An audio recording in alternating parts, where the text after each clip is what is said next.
karena faktor X banyak banget X-nya. Jadi ya memang pandemi benar-benar memukul ya nggak sih? Ya, Jangankan istilahnya kita kegiatan-kegiatan di luar keseharian gitu, maksudnya kayak toko-toko pertokoan pun banyak yang kena imbasnya gitu. Bahkan brand-brand besar juga banyak yang tutup tokonya. Iya. Tahu nggak lu? Banyak sekali yang kena imbasnya. Hmm. Terutama perekonomian ya, sangat terasa ya.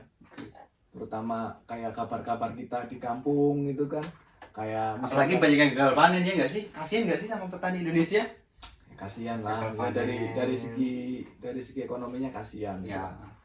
Dan Tapi sekalipun panen harganya murah, benar nggak? bisa juga murah gitu. Iya bisa juga. Bisa juga murah. Emang dari dulu ya nggak sih? Maksudnya Ya, apa sih maksudnya- yang salah dengan keadaan kita gitu bro? Kalau dalam pertanian, menurut pandangan saya itu ya, saya kan anak desa nih. Oke, Anak sama desa. juga sih Nah, bang desa. maksudnya anak desa sering mengamati pertanian itu. Dalam pandangan saya itu kita terlalu banyak dalam hal distribusi. Distribusi. Jadi dari hulunya petani Oke. sampai ke hilirnya, Oke. untuk sampai itu banyak sekali hal yang harus dilalui. Jadi dari petani ke A, ke B, ke C, ke D sampai ke hilirnya, ke Yes. konsumen itu. Jadi maksudnya dari petani ke pedagang itu banyak banget cost yang dikeluarkan. Jadi untuk pemerintah pun mengatur supaya harga jual ke konsumen itu masih make sense gitu ya nggak sih? Jadinya yang kena imbasnya petani dibeli dengan harga murah ya nggak sih? Iya, Karena istilahnya beli beras dari Lampung dijual ke Jakarta itu kan memang costnya gede banget gitu loh ibaratnya. iya, kalau misalkan kita hanya melewati satu distributor atau 2-3, menurut saya nggak masalah. Masih oke lah ya harganya ya. Dari tempatnya Mas Ilham, Lampung ke Jakarta nggak masalah. Tapi kan kita kendalanya kan banyak banget distribusi yang harus dilalui gitu. Jadi menurut saya sih ya kebijakan pemerintah juga sangat penting gitu loh. Kalau di luar negeri nih, menurut sependek pengetahuan saya, yang menentukan harga kan petani nih, hulunya. Tapi negara kita yang menentukan siapa? Hilirnya. Jadi petani harga naik turun dia nggak tahu gitu loh. Jadi dia hanya ngikutin pasar gitu loh. Tapi kalau di negara maju kan petani yang nentuin, petani berdaulat gitu loh. Bisa menentukan harganya. Dan istilah negara berkembang dan negara maju itu sebenarnya menurut lo gimana? Sebutan itu sebenarnya ideal nggak sih? Maksudnya Indonesia kan sebenarnya udah maju juga sih sebenarnya, teknologi ada, segala macam ada. Tapi kan itu kalau dilihat dari kacamata awam itu loh. Tapi kan kita butuhnya data. Dari pendapatan per kapitanya. Oke. Dari misalkan konsumsi orang, maksudnya dalam konsumsi orang apa namanya? Lupa. Misalkan konsumsi sapi per orang itu berapa? Itu juga bisa dijadikan sebagai parameter menurut sependek istilahnya untuk orang yang pengen makan daging sapi memang orang-orang yang harus punya duit. Iya, itu jadi ingat banget dulu. Jangan daging sapi, daging ayam aja bro, gua makan daging ayam itu nunggu orang hajatan nih, paling nggak ada tetangga yang meninggal lah. Ya kayak gitu, karena ya susah aja kalau motong ayam sendiri kan boros juga kan hidup kayak gitu kan. Jadi istilahnya memang agak susah juga sih. Tapi sekarang kita kendalanya kan informasi banyak banget nih. Informasinya lancar dari platform A, B, C, D, E sangat lancar. Tapi kendala kita apa? Di idenya stop ya, stop di kepala aja ya. Apa informasi yang masuk itu stuck di kepala, kita nggak bisa keluarin, nggak bisa melakukan mengeksekusi gitu istilahnya ya. Karena yang pertama kita di sini, buat yang belum tahu, kita di sini terbatas oleh jam kerja, dibatasi. Apalagi lu jam kerjanya panjang banget kan sampai tengah malam. Kalau benar, nggak ada waktu dia. Gila. Waktu ada tapi sedikit. Berapa jam? Maksudnya definisi nggak ada waktu itu kan bukan berarti sama sekali nggak ada kan? Ya, oke. Bukan sama sekali nggak ada, tapi ya waktunya minim lah ya. Minim banget. Dan yang gua heran sih kalau di negara-negara seperti Korea ya, nggak harus ke Korea sih, dulu waktu gua kan pernah sempat kerja di Malaysia juga, dan di sana herannya komoditas hasil pertanian juga lumayan mahal. Maksudnya petani diuntungkan. Petani diuntungkan. Bahkan kalau di Malaysia ini kebijakan di setiap negara berbeda ya pastinya. Bahkan banyak kayak misal pasangan muda nih, lu nikah ya, misal nikah, lu nanti bakal dikasih tunjangan pemerintah Kalau ada anak satu dikasih tunjangannya kayak Jepang loh kayaknya. Iya nggak sih Jepang juga? Sini Gitu? enggak, iya nggak sih Korea itu. Nggak tahu juga. Nah, kalau Korea kan anak lahir itu anak hamil kan dapat tunjangan Kalau kan, asuransi ya. asuransi. Karena kan kayak agak mau mengalami kepunahan manusia itu kan, Jepang, Korea kan. Tapi memang di sini orangnya disiplin banget sih. Kira-kira orang kita kalau misalkan mengikuti peraturan yang ada di Korea itu sanggup nggak? Maksudnya orang Indonesia dipindah ke Korea gitu. Ya katakanlah kebijakan-kebijakan yang di Korea itu diterapin di Indonesia, dipaste di Indonesia itu mereka sanggup nggak? Menurut Di sini saya kan disiplin banget. kalau dalam ada hal yang pas diterapkan buat negara kita, tapi ada hal yang nggak pas diterapkan di negara Iya kita. pasti. Karena Karena faktor faktor budaya. budaya, terus budaya. faktor agama juga kan, Agama, maksudnya setiap orang kalau misalkan agama A sama agama B itu kebiasaannya kan pasti berbeda meskipun istilahnya dia pergi keluar rumah untuk tujuan ibadah. Cuman kan kalau misalkan ibadahnya misal kita ke masjid atau misal yang satu ke mana, itu kan pasti dalam tujuannya perjalanan itu kan pasti ada hal-hal yang membuat kebiasaannya itu jadi beda, ya nggak sih? iya. Nah, yang di sini yang gue salut sama orang kaya disiplinnya itu. Karena gue pernah pulang pagi ya dari Seoul ke tempat kerja itu memang bener-bener jam 4:30 pagi mereka udah pada di kereta buat berangkat kerja. 4:30 pagi di sini masih pagi banget tuh. Itu pun lari-lari ya. Iya, itu pun mereka udah bener-bener kayak ketinggalan kereta, bener-bener udah lari, Kan udah karena cepet-cepet. memang prinsipnya pali-pali. Ya, pali-pali. Pali. Kayak gitu. Oke, nyambung yang tadi itu contoh sederhana ya. Kalau disiplin, kalau menaati peraturan, oke lah bisa diterapkan ke Indonesia. Oke. Tapi kalau misalkan kita kan kerja di manufaktur nih, kan kita paham banget nih budaya kerja orang Korea di manufaktur nih. Yes. Misalkan secara kita Suasana di pabrik gitu. belak-belakan, secara mengintimidasi. Kalau diterapkan ke Indonesia, kulturnya menurut saya kurang pas itu. Karena Pasti kan pada ngamuk ya nggak sih? pada ngamuk, pada apa itu. Intinya nggak pas itu loh. Menurut saya nggak pas. Jadi kita punya cara tersendiri yang nggak harus plek-jiplek sama Korea itu. Ya, dengan cara sendiri ya, gue harap sih dengan apa sih ya, dengan semakin majunya teknologi, generasi-generasi bangsa itu semakin kreatif dan semakin bijak dalam berpikir ya. Karena informasi-informasi yang kita dapat entah dari spam, entah dari iklan yang masuk di platform A, platform B, ketika kita akses di situ itu kadang-kadang kan menggiring opini. Sebenarnya kalau kita nggak cerdas, nggak bisa menyaring-nyaring berita, itu kan kita bisa jadi pola pikir kita itu belok kan. Harusnya ini sosok A ini sebenarnya benar gitu kan, cuman karena ada satu media yang melaporkan, memberitakan A, B, C, sehingga kita tuh nggak cross check dan kita langsung percaya itu kan Iya. salah juga gitu kan. Berarti kendala apa tantangannya itu menurut saya di faktor pendidikan itu loh. Pendidikan Karena ya. di pendidikan itu kan udah kurikulum tuh. Kurikulum. Udah ada kurikulumnya itu. Jadi orang sebelum memasuki media sosial dia harus otaknya harus isi dulu gitu. Jadi Oke. dia punya benteng gitu loh. Oke. Punya filter gitu. Oke. Jadi sekarang kan pendidikannya kacau, dia udah masuk ke media sosial kemana itu kan parah banget. Bahkan media sosial itu semakin mengacaukan pendidikan. Tapi nggak semua ya, karena banyak juga yang lewat media sosial malah Betul, berprestasi betul, kan, tentunya, punya ya. prestasi, punya karya.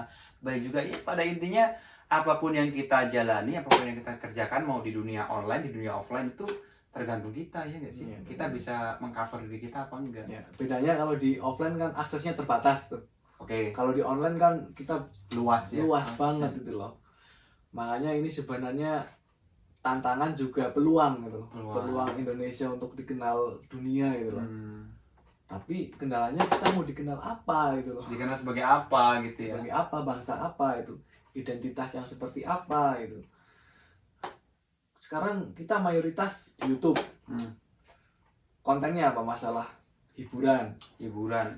Edukasinya sangat sedikit. Banyak yang hiburan sih, karena hiburan karena edukasi sedikit bener, karena menurut gua memang orang buka YouTube kan buat hiburan. yes, Ya, dia iya. udah stres kerja, ya Iya, nggak betul. sih, udah capek dengan rutinitas, dia tuh pengen ada sesuatu yang menghibur, Iya, gitu. hiburan. Dan hiburan-hiburan kadang-kadang kan melupakan, mungkin bukan melupakan ya, tapi somehow memang ada hiburan yang penuh dengan settingan, penuh dengan huru-hara dan kontroversi, tapi malah justru hiburan kayak gitu yang rame. Apa yang salah gitu loh maksudnya? memang marketnya besar ke situ, peminatnya kah, sehingga iya, media-media tersebut malah istilahnya ya udah buat aja hiburan konten yang Iya. banyak yang kayak gitu, karena karena ya kan intinya media banyak- tentu banyak nyarinya kan penonton gitu kan ya. untung kan nyarinya untung. Jadi edukasi sangat sedikit itu loh. sangat Kita contoh lihat video hiburan 2 jam 3 jam kuat itu. kuat. Tapi kalau video edukasi 10 menit kayak mau mabok. Sebelumnya udah ngebul kepala, Soalnya kita kayak udah tersetting di kepala kita gitu loh. pengennya sesuatu yang menyenangkan gitu. Menyenangkan apa gitu loh. Kayak sama edukasi kayak mau muntah gitu loh. Yes. Padahal kita itu masalah pendidikan, masalah literasi, masalah intelektual itu hak semua orang loh. Terlepas dia entah petani mau entah dia pekerja pabrik, Istilahnya entah semua orang itu berhak mendapatkan itu berhak semua. mendapatkan itu semua itu. Tapi kan itu dijadikan sebagai alasan, ngapain itu saya belajar itu, orang saya kerjanya A kok, Yang salah kerjanya di B kok itu. pola pikir orang-orang yang ada di sekitar kita. Istilahnya ngapain sekolah, ngapain sarjana, ntar juga ngelamar kerja kok, ntar Nah, juga itu. sarjana nganggur. Sebenarnya itu salah ya. Salah banget. Istilahnya apalagi kalau dibilang nggak usah sarjana juga, kalau emang sukses ya sukses. Oke, tapi kan semua orang memang punya nasibnya sendiri kan. Tapi yang pengen gue sampaikan di sini sih, karena gue pernah dapet, bukan motivasi sih ya ngobrol ringan juga sih sama seorang temen, dan dia tutor juga, dia mentor bagi gue gitulah. Istilahnya yang dapat memutus rantai kemiskinan itu yang sebenarnya pendidikan. Pendidikan karena apa? Karena dia itu backgroundnya katakanlah gini, dari keluarga orang tuanya memang kebetulan orang tuanya itu yang punya kesempatan buat jadi sarjana dan jadi guru gitu ya. Yang lain itu enggak. Ini bukan mendiskriminasi ya teman-teman, tapi ini maksudnya menyampaikan apa yang saya dengar gitu dari guru tersebut gitu.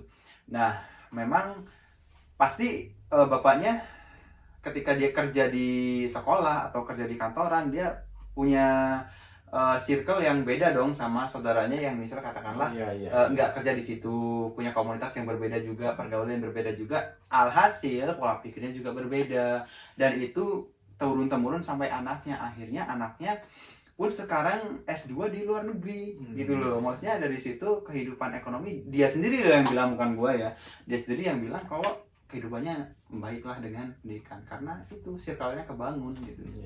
Iya nggak sih? Tapi ntar kan banyak orang yang komentar nih, itu aja S1 nganggur. Menurut saya gini loh, kita jangan salahkan pendidikannya loh. Yes. Ya, tergantung orangnya itu loh. Kembalikan lagi kepada individunya masing-masing. Gitu. Jadi menurut saya pendidikan itu nggak ada yang salah itu loh. Misalkan gini, seseorang dikuliahkan oleh orang tuanya. Yes. Di luar kota. Seharusnya ketika seseorang di luar kota itu menjadi mandiri, menuju kemandirian, tapi yang terjadi sekarang apa? Orang kuliah di luar kota dengan dibiayai orang tua, malah menujunya apa? Kebebasan gitu. Karena mungkin dia nggak dapat kebebasan di rumah. Bisa jadi. Karena sejauh pengetahuan gue, pola asuh orang tua ini secara general aja ya, aku nggak bilang orang tua atau siapa, orang bisa menceritakan secara menjiwai, bisa menceritakan ini nih, maksudnya ini bapak itu. Kita itu dulu waktu kecil tuh nggak diajarin buat membuat pilihan, nggak diajarin buat belajar. Isinya gini loh, misal ketika kamu melakukan sesuatu, kamu harus tahu konsekuensinya A dan kamu siap enggak konsekuensinya itu gitu loh, menjalani konsekuensinya mungkin kayak gitu kan. Jadi itu yang ketika kadang-kadang ada orang tua juga yang justru malah mengekang, ini nggak boleh, itu nggak boleh, itu nggak boleh. Sebenarnya itu karena sayang, tapi ujung-ujungnya ketika dia keluar tadi, bicara tadi, bebas banget kan? Gitu kan? Itu kenapa penyebabnya? Kembali lagi pendidikan gitu. Maksudnya orang tuanya kan otomatis pendidikannya kan.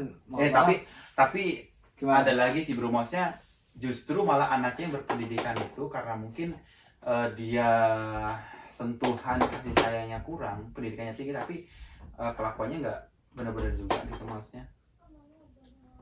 Attitude ya penting juga kan ya, selain pendidikan, attitude. Ya pendidikan ya attitude bagian dari pendidikan. ya Iya semakin orang berpendidikan attitude-nya harusnya tapi sejauh orang-orang yang gue kenal ya di circle pertemanan gue itu orang yang berpendidikan memang dia itu nice person banget sih, good person gitu. Makanya kalau kita kan di sini kerja ya guys, maksudnya ke Korea itu basicnya memang mau cari duit gitu. Nah maksudnya ada beberapa orang yang berpendapat bahwa orang yang ke Korea untuk cari duit dan orang yang ke Korea untuk berpendidikan, bahkan orang yang ke Korea untuk berpendidikan itu mereka cenderung acuh nih sama orang yang ke Korea buat cari duit doang, buat TKI doang. Sebenarnya ya mungkin ada beberapa, tapi malah sebagian besar menurut gua enggak sih. Justru mereka itu kayak terbuka banget, humble banget. Kalau misalkan bahkan kita ngajak berteman, kita ngajak ngobrol segala, mereka itu good person banget gitu loh. Pernah nggak sih ketemu orang yang songong banget sih lo, apa sih gitu-gitu?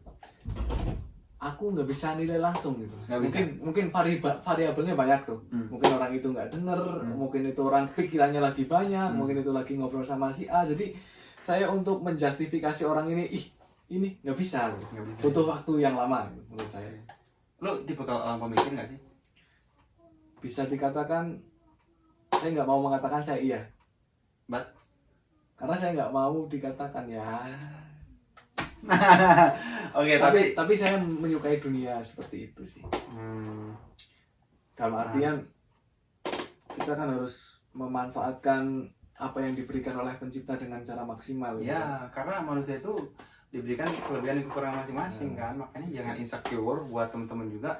Kalau misal teman-teman seorang content creator, terus nggak ada yang nonton nih, jangan insecure, jangan berhenti, karena mungkin memang orang yang nonton di awal itu memang bukan market kalian gitu loh. Misal kalian ingin menyampaikan edukasi, kalian ingin menyampaikan sesuatu yang lucu, cuman pada tempatnya. Misal menyampaikan sesuatu yang lucu sama bapak-bapak yang udah berumur, kan itu nggak nyambung. Meskipun kontennya tetap lucu, tapi yang audiensnya bapak berumur mungkin kan selera komedinya udah beda gitu loh. Jadi memang kita tuh harus menemukan tempat yang pas juga buat kita berkarir gitu loh. Jadi jangan khawatir juga, ya nggak sih? Ya, jangan khawatir. Kayak budayawan almarhum 3S, dia kan menulis sebuah buku. Wah, siapa itu?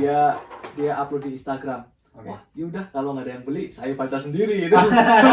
Itu konyol-konyol tapi ya udah kan ya gitu loh. Maksudnya nggak usah mendramatisir. Jadi dia itu menariknya, dia bikin buku, dia jual sendiri, dia bikin caption, yaudah deh kalau ini nggak ada yang beli, saya baca sendiri gitu. Tapi itu penjualannya gimana? Mungkin ya lancar, orang dia kan budayawan udah ternama, udah senior juga, udah punya nama ya. Sama kita mungkin kayak bikin video nggak ada yang nonton, ya udah kita tonton sendiri. Bener. Ini kata-kata yang perlu diingat juga sih, kalau bikin makanan nggak bisa, ya udah gue makan sendiri gitu aja ya. Dagang bakso dari sini udah gue makan sendiri. Bikin blog nggak ada yang baca, ya udah baca sendiri. Oh iya, itu dia punya blog loh. Blognya apa bro namanya? Udah sementara saya silent. Jadi menurut saya itu bahasaku masih kacau gitu loh, dalam artian tidak bisa sistematis, filosofis tapi nggak sistematis. Gua nggak paham sih. Jadi setiap kata itu maknanya luas, tapi nggak bisa runtut gitu loh. Jadi orang luar membacanya ini apaan gitu loh. Ada komentar yang kayak gitu? Ada. Saya kasih kepada orang, ini gimana tulisan saya nih? Oh, gitu, minta pendapat ke orang gitu ya. Gitu loh. Jadi kalau orang luas, kalau dimasukin ke penerbit itu pun nggak mau gitu loh.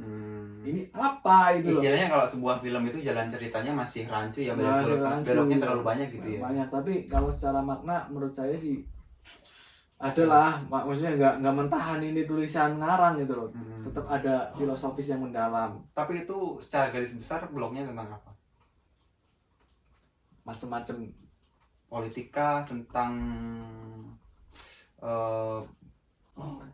fenomena. Kejadian yang ada, yang saya lihat, terus saya amati, saya tulis gitu loh.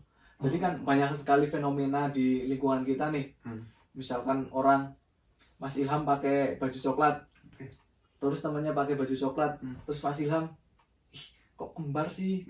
Terus orang menghindari tas kembar, itu sebenarnya menurut saya fenomena itu loh. Maka hal itu saya bahas. Kenapa orang nggak mau tasnya kembar? Kenapa nggak mau bajunya kembar gitu loh?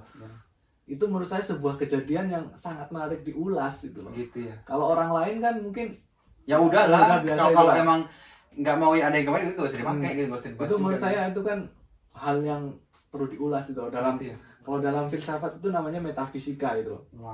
Jadi Keren metafisika banget ya. itu hal yang misalkan fisika itu kan fisik nih.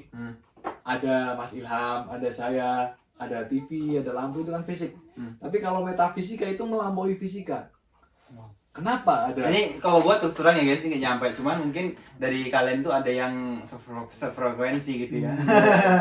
Kenapa ada tembok? Kenapa temboknya berdiri seperti ini? Oke, Gitu. kalau Kenapa? tembok dulu kali ya. Iya. Kayak Sebenarnya gitu itu sih. metafisika itu. Oke. Filsafat itu kan ada dekonstruksi nih. Kita mempertanyakan ulang apa yang semua kita ketahui, apa yang semua kita yakini. Nah, di sini saya punya 2 poin. 2 hal yang nggak boleh didekonstruksi. Maksudnya? Masalah keyakinan Oke. dan masalah aktivitas sehari-hari. Contoh masalah keyakinan. Kita yakin sama sesuatu nih. Terus kita otak-atik. Itu maksudnya nggak di luar kita yakin sama ketuhanan gitu ya. Yakin Bisa sama jadi itu, apapun iya. bisa jadi juga. Bisa jadi tuh. Kita yakin sama ini udah mantep, nggak usah diotak-atik. Oke. Nanti bahaya gitu. Oke. Terus masalah aktivitas sehari-hari. Lu makan pisang, lu minum, nggak usah ditanyakan. Ya udah minum aja itu loh. Iya nggak? Makan pisang aja itu. Yang perlu dekonstruksi yang itu adalah masalah mungkin ilmu pengetahuan gitu. Misalkan orang kesurupan nih. Emang iya sih itu kesurupan itu secara sains tuh gimana? Secara pandangan ini gimana gitu. Misalkan orang bisa melakukan sesuatu, emang iya sih seperti itu loh. Kita rubah lagi loh. Kita pertanyakan ulang apa yang semua kita ketahui.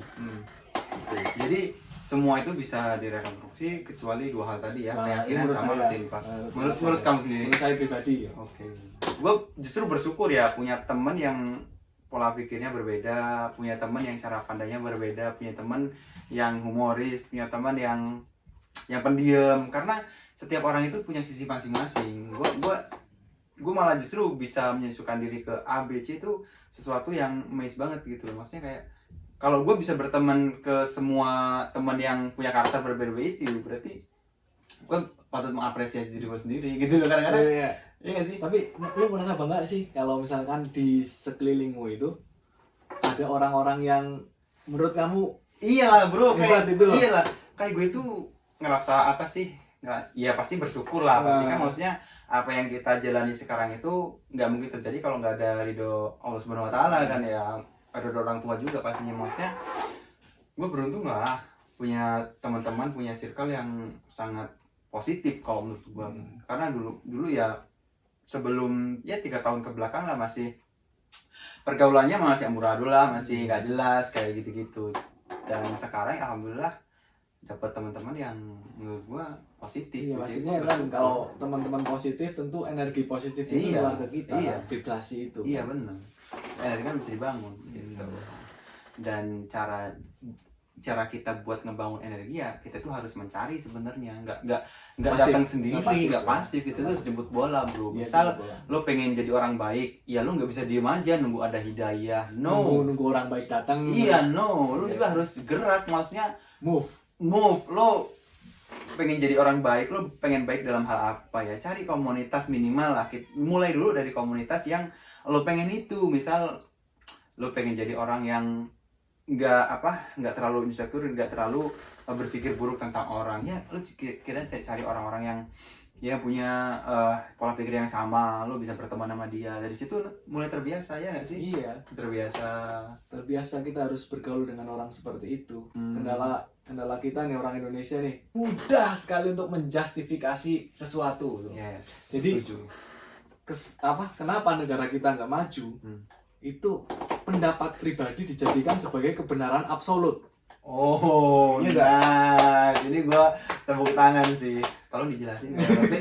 Nah itu loh. Misalkan Gimana?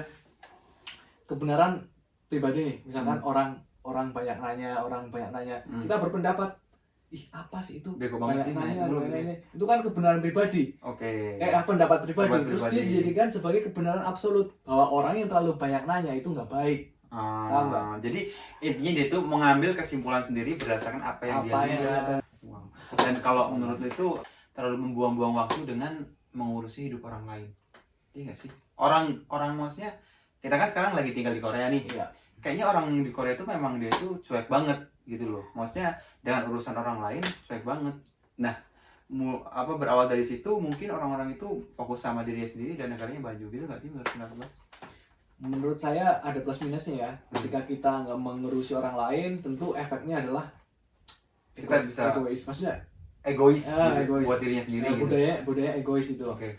Tapi ketika kita terlalu mencampuri urusan orang lain, juga akibatnya tentulah tahulah akibatnya apa ya.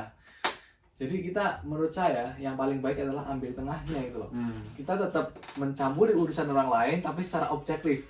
Oke. Dalam Jadi artian- kita tetap pakem, kita tahu nih batasan kapan iya, kita harus mencampuri orang lain dan sampai mana, Sampai mana. dan kapan kita harus diem aja. Dan cara menilainya pun harus objektif gitu loh. Great. Nggak- Dan nggak ya boleh lanjutin.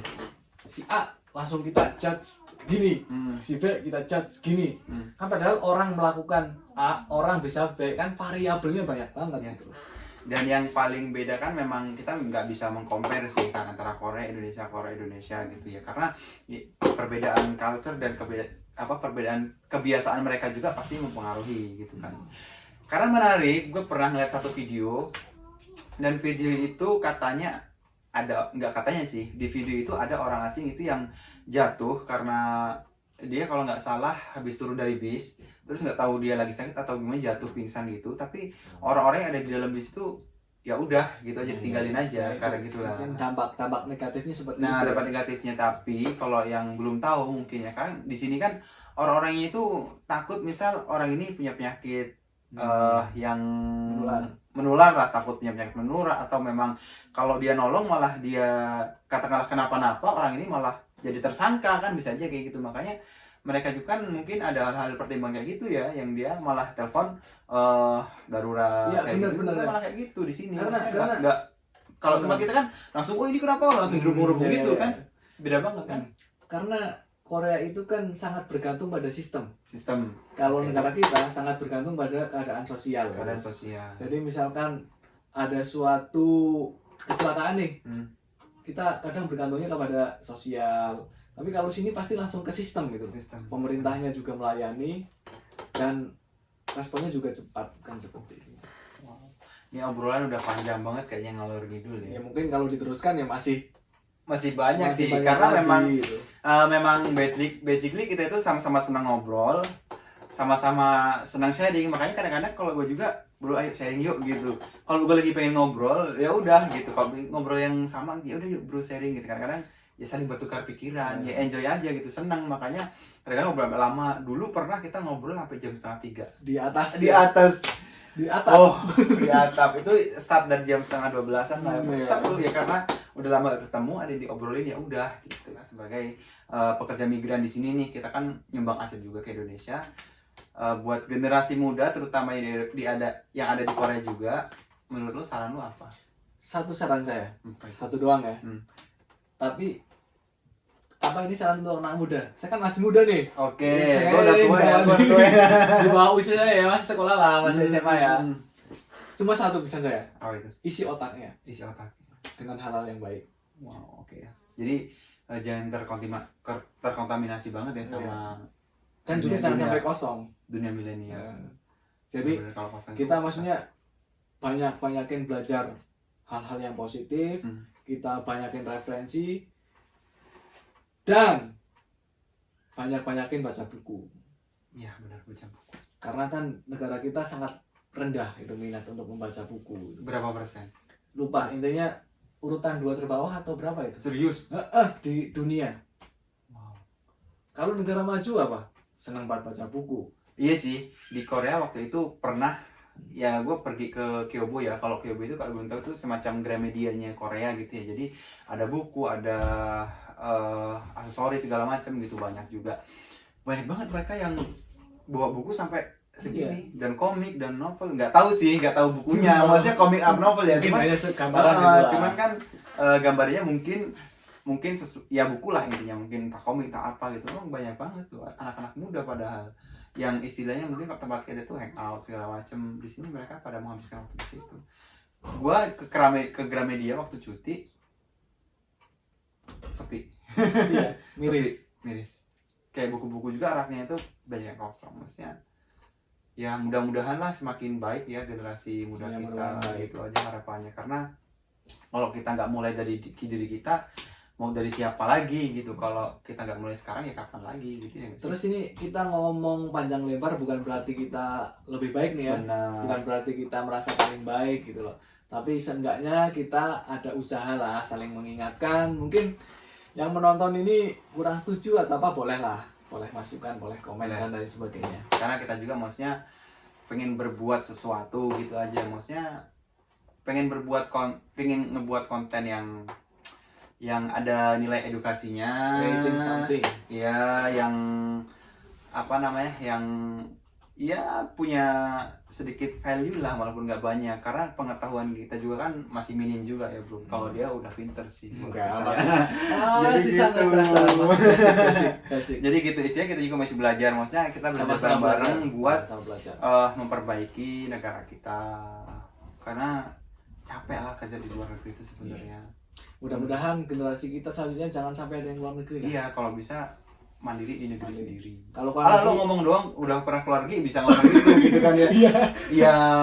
kan harapan Ya kan harapan ya, masalahnya. harapan kan. Karena pedih sih ninggal keluarga itu sebenarnya di rumah. Maksudnya, Lama itu. Kalau keluar negeri boleh, tapi dalam profesional ya untuk Jangan profesional kayak ya, kita lah. untuk menghabiskan waktu. Kalau dia sih masih 5 tahun ke bawah, kalau gue udah 5 tahun ke atas di sini. Ya Allah. Tapi ya udahlah, semua kan maksudnya jalan dari Tuhan ya, kita harus Ya. syukur. Karena kalau nggak ke Korea juga mungkin gue ketemu lu, nggak bisa belajar bareng-bareng, Benar, nggak Allah. bisa sharing Benar, bisa. gitu kan. Ya. Jadi ya kita tetap bersyukur hari ini kita masih sehat segala macem. Alhamdulillah. Thank you Oke. buat lo Hendra. Oke, sama-sama. Semoga kita nanti di Indonesia bisa ketemu lagi ya. Oke, Ngobrol oke. lagi ya. Hmm. Setuju nggak? Setuju. Mudah-mudahan cepet merit ya. Amin. Mas jomblo guys, kalau ada yang mau silakan. Oke, thank you.